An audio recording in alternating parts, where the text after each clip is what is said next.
Got a special guest today, DolphinsTalk.com, and we're going to be talking Miami Dolphins. We're talking Dolphins football.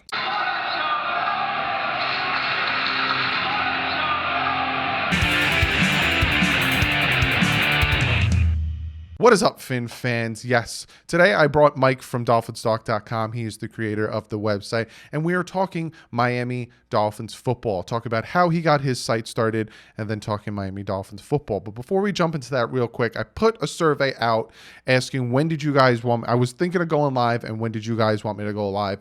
It was either Monday night or when you're watching this now, Wednesday morning. But unfortunately, a bunch of things happened that I became busy. But I will be going live tonight. Tonight, I will be going live Wednesday night, probably after 10 o'clock, so think 10:30 p.m.-ish. I will be going live. We're going to talk some Miami Dolphins football tonight. So I do apologize for the mix-up, but I will be going live tonight. Let's jump into what Mike from DolphinsTalk.com had to say. Like I said, I have a very, very special guest with me today, Mike, a.k.a. the creator of the site that you guys constantly hear me plug at the end of my videos. But it's for a very good reason, because it's a fantastic site. We got Mike. Mike, how are you doing today, bud? I am doing outstanding, Doug. How are you? I'm good. Kind of tired. Was up late last night doing God knows what. I don't sleep anymore. But hey, what are we gonna do about that? But yeah, like I said, creator of DolphinsTalk.com. It's, I plug it like crazy. It's a fantastic site. You have so many different wide varieties of Dolphin content from YouTubers, podcasters, beat writers. For the people who maybe have not checked it out yet, which if you haven't, I don't understand what you're waiting for. What essentially is Dolphins Talk?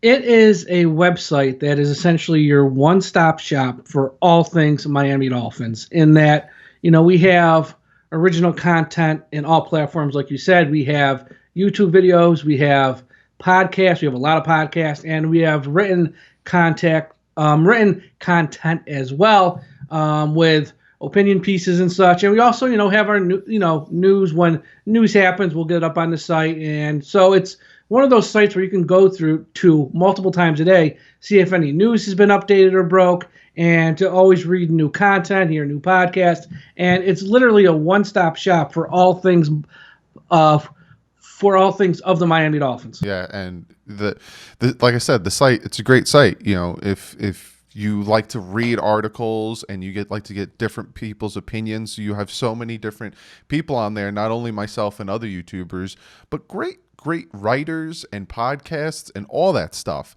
Like you said, this is me and Mike were talking before we started recording this video, and this is the time of the year when it's normally dead, where there's normally not a lot of stuff going on, OTAs, minicamp, stuff like that, like little things we could talk about. But especially now, it's like extremely dead. So Mike said he made a podcast, which he does, every Monday, I think you do a podcast? Well, in season, we have one 5 days a week. Gotcha. And then we do a pregame show on Sunday and a postgame show on Sunday. That's in season. We also have one each and every day that pretty much in, the hot times of the year, when it's March and April, when you got the NFL draft, you got the stuff for free agency. So we're every day those times of the year. But, once you get into May, June, and so, nothing's happening. So it's just whenever we feel like it's time to have a podcast, that's when we do it. There's no really set time frame in the off season, but in season, we're there, 5 days a week. And it's not just myself. There's numerous people on the website who will do our main podcast. And then we also have, a whole podcast network with other podcasts. So there's the main podcast for our site, which I am a part of and I run. And then there's also little side podcasts who are part of our podcast network. So even if you don't like me or don't like our podcast, but you might like somebody else, hey, that show I didn't know about that, but it will be on our site as well. Yeah. And like we were talking about, it's the quiet time, which is kind of rare, especially during this time. And you were talking about on your podcast, which I will link below, why you started DolphinsTalk.com. And if you want, just let my people know because for me personally, I started my channel because I live in New Jersey, and the social and the main media and all that stuff never really talked about the Dolphins. Why did you start DolphinsTalk.com? Yeah, it's a long story. I'll give you the Cliff Notes version because it is kind of a long story. And for those of you who might want to hear more, like you just said, I did like an hour podcast on this on Sunday night. So that's up on our website if you want to know the whole extended history. But long story short, in the late 90s, or even mid 90s, more so than the late 90s, when the internet was still kind of raw, there was no, Facebook, there was no Twitter. To get news of the Dolphins, if you didn't live in South Florida, where you could turn on 560, or you can turn on your local radio station, or you could get your hands on the Miami Herald or the Sun Sentinel. It was tough to get news, and there was really only a couple places online. There was the AOL message boards, there was Finhaven at the time, and maybe like one other site. So I had a friend who lived in Florida who was, as a side hobby thing, was sort of tinkering with the website deal. And he asked me to join him, and we built that website, which was called something totally different. We built that website up probably from like the mid-90s till, early 2004. And when I say we had that built up, it was built up to the point where by 2003, sort of, and this does sound like I'm patting myself on the back, but it's also the truth, too, and the story. We had Ricky Williams' mom, writing for our website. And there were, publications reaching out to me and talking to me and interviewing me about our website and how it grew and everything else, which was great and it was fun. But the other side of this is, it was a hobby. I wasn't making any money off this. I was just out of college. I had a full-time job, and, I'd be working my full-time job, and then I'd come home and have this other hobby that turned into more of a larger scale full-time job almost just on the side. And by 2004, it was just, I was stressed out, burnt out beyond the max. So after 2004, I stopped. We just shut down the website because it became too much and too time consuming. And plus by then there were various other websites popping up. So it's like, okay, nobody needs us like they kind of needed us at one point. There's other people who can do it. Fast forward to about 2011. I was talking to my same friend. We were like, and by 2011, there was 1 million fan sites of the Dolphins out there. And everything had changed. We had social media. YouTube was a new thing that became, easy for people to put up stuff on. And the world had changed. And just talking to him, we're like, we should maybe just for fun as a side gig, start something back up. Totally different, totally new name, new everything. And we did. And then just over time, it grew. And it grew and it grew. And you add a part here and you add a part there. You meet people here, you meet people there. And next thing you know, thankfully my life now is not where it was back in 03, 04, where the little side hobby just consumed it. I have a team of people on our site who everyone does their part and helps out, and which makes it like a hobby. It's not, as time consuming, as it was in the past. And we have everything. Like our website was awarded Best Miami Dolphins Podcast by the actual Miami Dolphins team. And like we were there at a whole thing where they, said Best Miami Dolphins Podcast, boom, walked up, they handed you an award, it was like a real ceremony. Holy crap. So that we were given, with some other, fan sites about in 2018, I believe, they actually said, you guys are more than just fan sites. And they gave us access to the press box so we can, cover the team like a real journalist because, the amount of time we're putting in. No, I'm not Armando Salguero. No, I'm not, like all those other reporters who are, on site every day, who have all the deep sources and stuff like that. But from a volume-wise, content-wise, our website is pumping out just as much content, either written or audio, as any of those newspapers. And we have a reach that sometimes those newspapers don't have. And we can reach a segment of the fan base that sometimes they can't. Because, some of the newspaper stuff, you got to pay now to read the content. We don't. So I think the team sort of views us as an asset in some ways. It's like these guys are legitimate journalists. No, I didn't go to school to be a reporter, but we are respectable. We're trusted. It's not like they're just letting anybody in the press box. It's not like they're just letting anybody into the headquarters to pass out something to. They see our track record over many, many years. And all these other sites, too. It's not just us. I don't want to make it sound that way. They see our track record of these various sites over many, many years, and they know which ones they can trust and which ones are maybe, the clowns or the jokers who they don't want nothing to do with. And, they trusted us enough over the years to, let us into the press box, let us into the locker room, let us into the headquarters, let us talk to, the people with the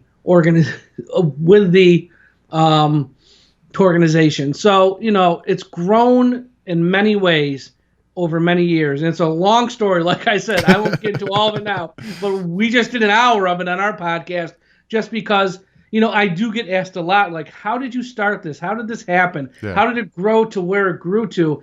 And it's, as I told Tom, who's with me on that podcast, we make it look easy, but it's not. It's a lot of work. It's a lot of hours, just like you with your stuff. You make it look easy, but what the people don't see is all the time you put in prior to recording, after you're recording, the prep work, lining up the equipment, making sure the software is right, making sure the hardware is right, and just everything else that the people don't see. Because a lot of people think, oh, just turn on a microphone, start talking. Yeah, it's not that easy. It's not that easy. Like on our podcast, we interview lots of media members and lots of people with the team, lining up someone for an interview, trying to get their schedule to meet with your schedule, trying to find a time to record, over what platform you're going to record, the actual talking to them, by the time you get to that point, you're exhausted sometimes. It's like, I just went through a week of trying to set this up, and now I'm exhausted by the time I actually have to sit here and ask some questions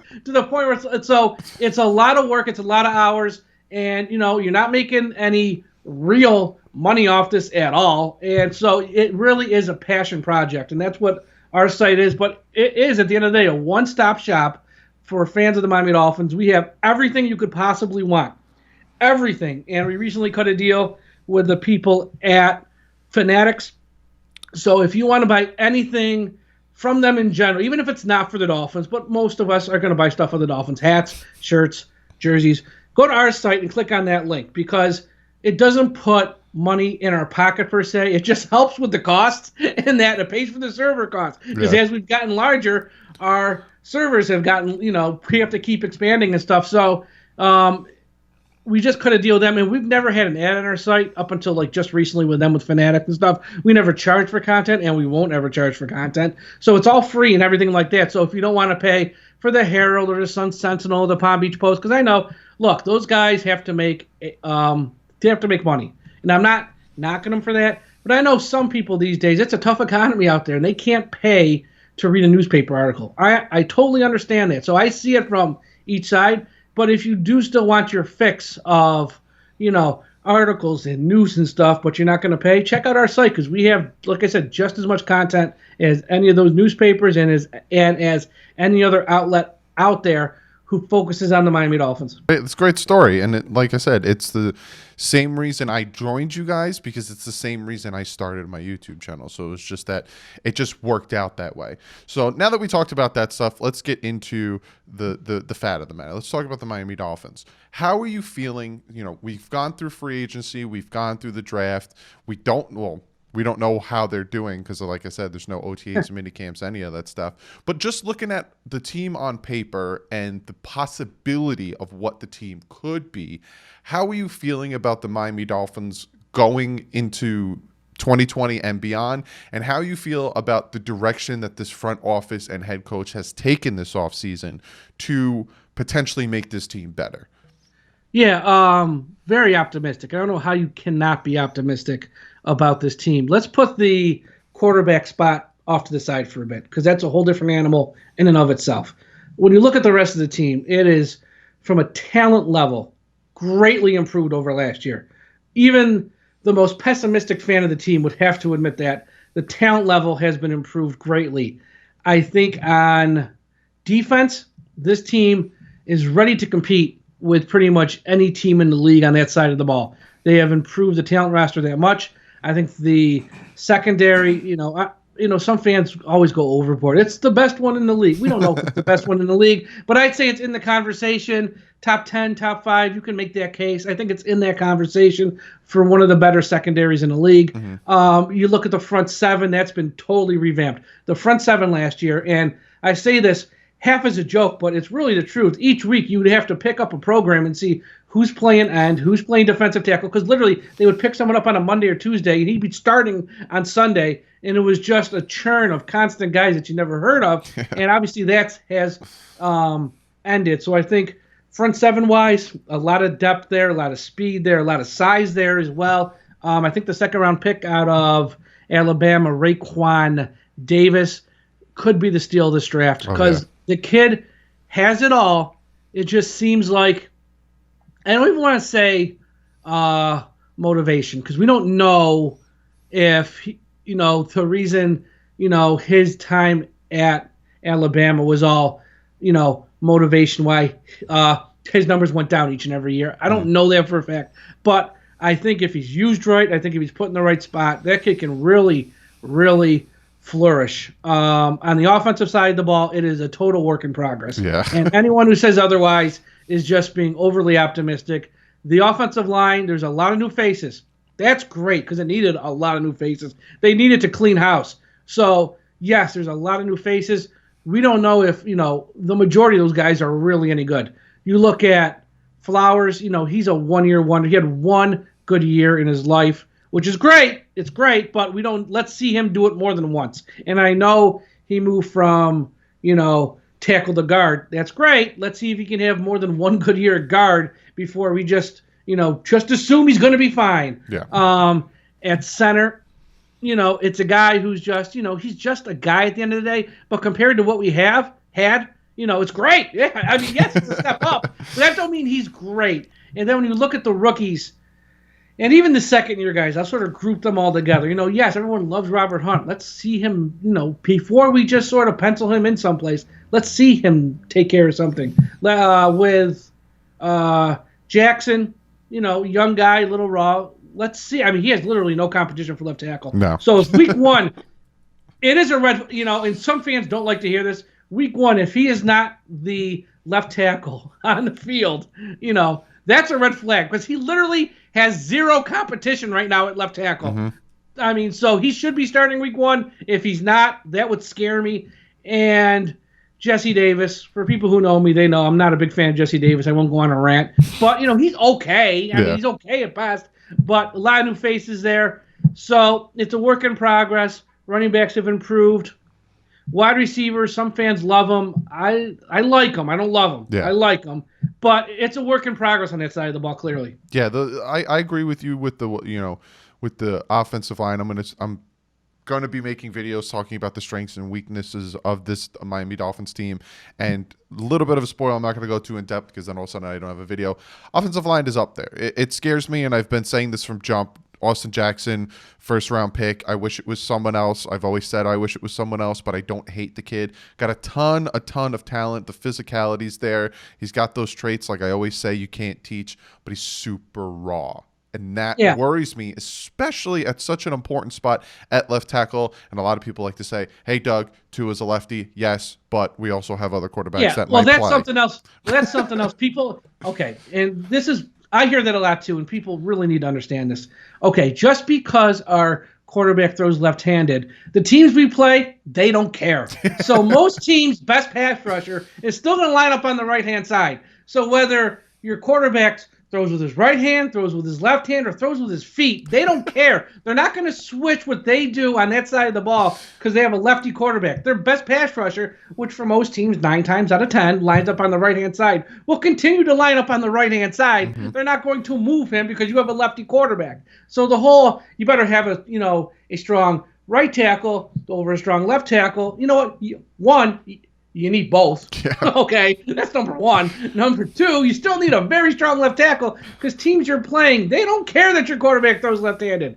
And that's one thing that drives me nuts, but that's just one of those fans. one of those things fans say that if you don't let it just roll off your back, you'll let it drive you nuts. That's true. But before I let you get out of here, we talked about the team. We talked about your site. Again, people, I say it at the end of every video, DolphinsTalk.com.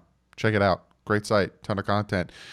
Going into 2020, everyone's looking at the schedule. Such a hard schedule, which, again, I've made a whole video talking about strength of schedule means nothing, because in 2019, people who had the hardest schedule at the end of the season ended up having the easiest schedule, means nothing. Looking at 2020, looking at, we're playing the AFC, NFC West. Yes, NFC West, hard division. AFC West, not that easy either. If you had to, and I don't like doing this, and I'm sorry that I'm doing this to you, but if you had to, it's way too early. Again, I apologize. What would you give a good median? I'm not putting you to one record, it's fine. But give me like a 4 or 5 game cloud of what do you think the Dolphins can do this season? Yeah, I had on Safid Dean from the Sun Sentinel on our podcast last week, and we spoke about this. So my opinion's out there already in the public. I don't mind answering the question. Okay, cool. Safid Dean was around 5 or 6 wins, and he said that Omar Kelly is at 10 wins, which I think they're both on the high and low end, which I have to talk to Omar about this, because I think at 10, I think, something's wrong there. I think it's right in the hearty middle. And it's not even so much about the schedule, because I think the schedule, everyone points out that it's a hard schedule. It is, but look at the AFC East. Tom Brady's gone. Yep. So those 2 games that every year we just saw that looked impossible. Most years we split, but let's be honest, there was a lot of luck involved with that too.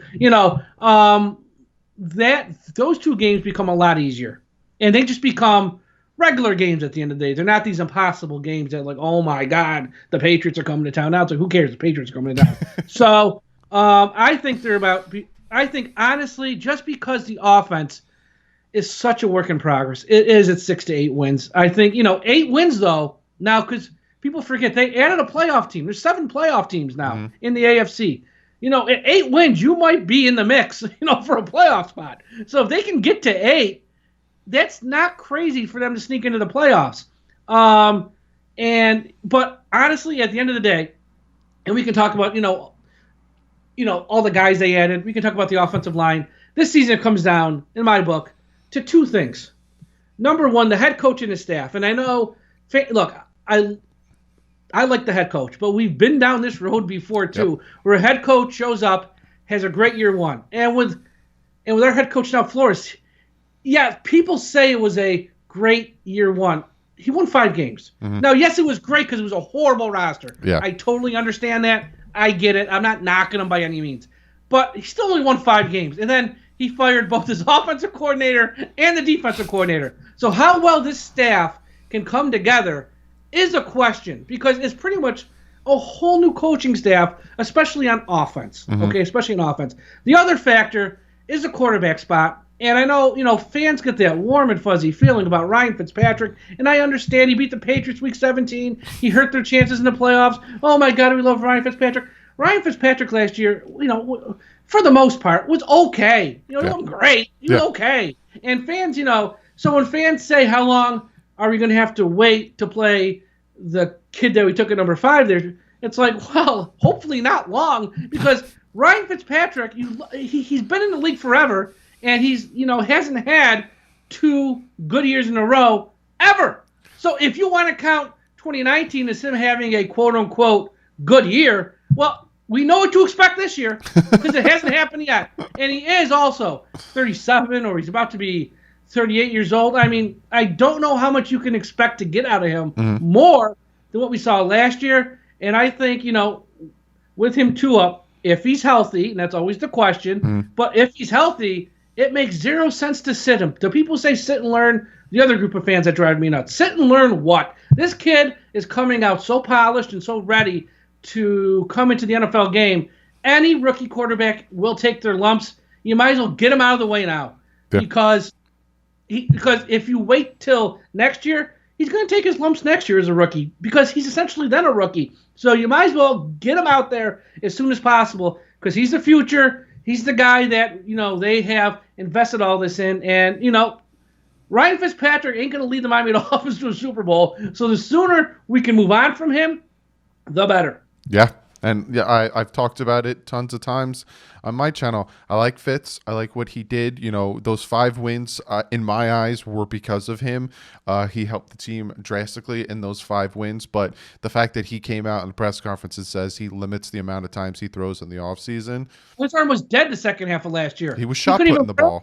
He couldn't even practice some weeks. He would just show up and play on Sunday, which is something else fans might not know. At the end of last year, his arm was dead. I mean, he could play on Sundays, but, you know, all week he was doing very little in practice, and some weeks he did nothing because he couldn't throw the ball. The arm was dead. You know, it was a good year. Don't get me wrong. I know the team didn't have a lot of help around him. I know, you know, it was what it was. We all know what 2019 was. It was what it was. Mm-hmm. But, you know, and they keep saying, well, if Tua is healthy, you know, well, up till the draft, all we heard from every outlet was he's healthy. He met with this doctor. He says he's healthy. He met with this doctor. He says he's healthy. So when fans say, well, you know, he has to be healthy. Well, he better be healthy or else we were lied to for like months, number one. And number two, the fans who say, well, we got to wait for the offensive line to gel because I don't want him to get hit too much. Look, he's in the NFL. He's a starting quarterback. He's going to get hit. Yeah. So if he's that fragile, this ain't going to work out anyways in the long run. So, I mean, to me, if he's healthy, if he's ready to go, I don't care what the offensive line is, you play him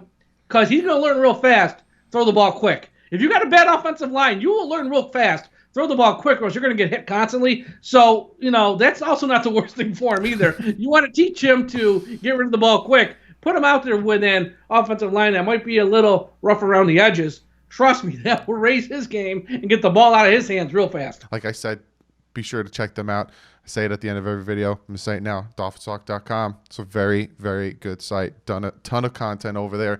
Podcast. Be sure to go listen to his podcast. I will link that below. If you want to know more about him, more about the website, be sure to go check out that podcast. But, Mike, thank you so much for coming on, bud. Anytime, Doug. Anytime. All righty. Again, I greatly appreciate Mike coming on the channel, giving me his time, talking about the website, talking about Miami Dolphins. Like I usually say, be sure to go check out DolphinsTalk.com. It's a great site. And be sure to comment below. Let me know what you guys think about what we had to talk about the future of the team, about Tua, about all this stuff. So be sure to comment below, and then we get to one of you guys' comments of the day. Now, it is about 12:23 a little after midnight on Wednesday, now Tuesday, now Wednesday, I can't speak, of me recording this video, and I sent out a tweet saying, hey, to my late guys, who wants to be in comment of the day? Randy Zyla hit me up, and he said, for comment of the day, I loved your video on Chan Gailey's offense, but what are the odds he actually brings something new and innovative to the team? We've looked to his older film with the Jets and Bills, but isn't there a possibility he brings something new to the table?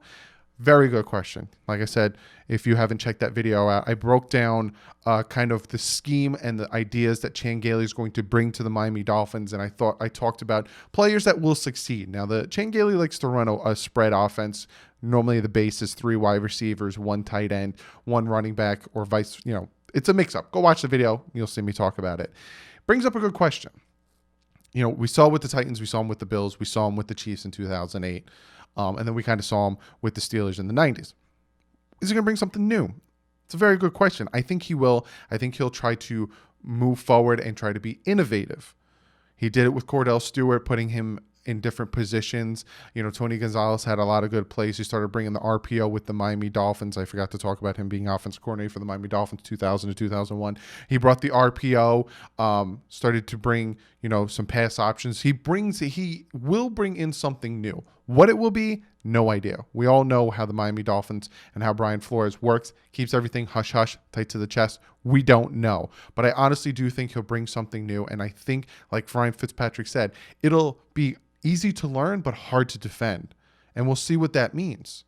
You know, you might think it's one thing, all of a sudden it's another. It's easy to learn, but to defend it, you don't know where the ball's going, who's doing what, a lot of motions, a lot of movements. It's going to be very, very interesting. But Randy, thank you so much for the comment. Like I usually say, guys, be sure to follow me on Twitter. That's where I got this comment from. I tweet out a ton of things, a ton of Dolphin stuff. Like the Dolphins signed Malcolm Perry. There's now only 3 Dolphins left to be signed. Austin Jackson, Noah Igbenogany, and Hunt, the right tackle / guard. So those three are still available. Some of you guys are asking me, hey, why haven't they signed yet? It's most likely because they can't come in or they're having a hard time with the whole process of the quarantine. Like I said, be sure to go over, check that out. Also, check out my second channel, BitBoys, and youtube.com/DouglieDoWrong Studios. Ton of great content on those two sites, so be sure to go over. If you like what you see, hit that subscribe button. We just put out the first podcast, I think, over the weekend, and a lot of you guys tend to like it, so I greatly appreciate you guys checking that out. Other than that, be sure to give this video a thumbs up.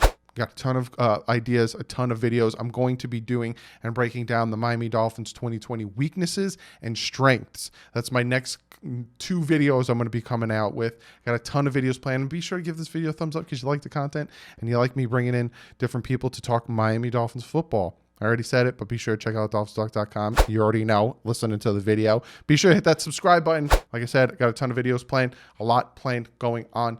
But other than that, like usual, I'll see you guys tonight. Like I said, later tonight, I'm going live. And then I'll see you guys Friday with either weakness or strengths of the Miami Dolphins. But like usual, stay classy. Fins up.